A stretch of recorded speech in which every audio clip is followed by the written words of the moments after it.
Let's start with the igniter. Routed it up and extended it with a connector, or if you have an older one you can splice and cut, and you have a long chain you can disconnect at the connector, but this keeps it so you can replace the igniter and plug it in without having to cut the new wiring. For the hoses, I painted on this one so you could chase them down, but the blue, hopefully you can see it, blue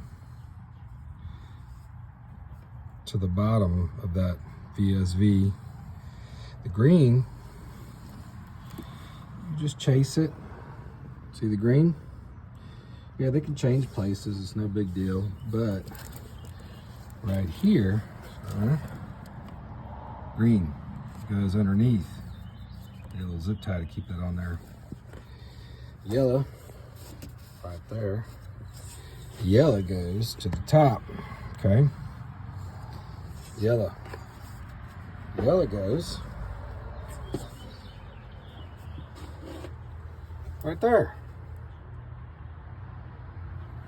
And then the trick to the auto air control is you can grab this with a pair of pliers, not too hard, and you could swivel that pipe around. And you can see,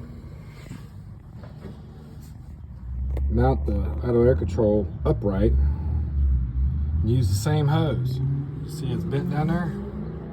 Same hose, but you got to get a different one for the top one, obviously. That keeps it so you can reach it.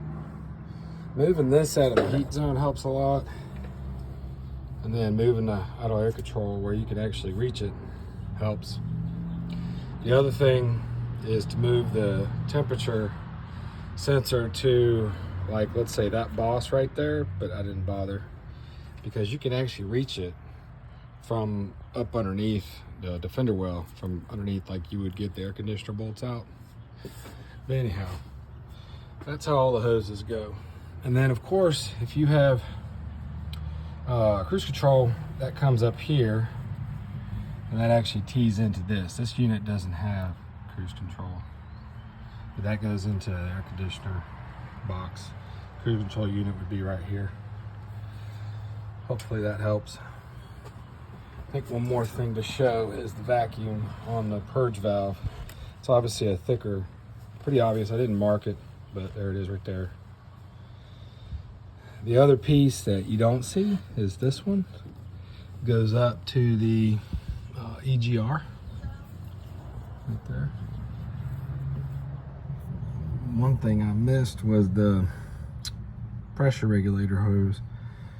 Goes down and then goes under,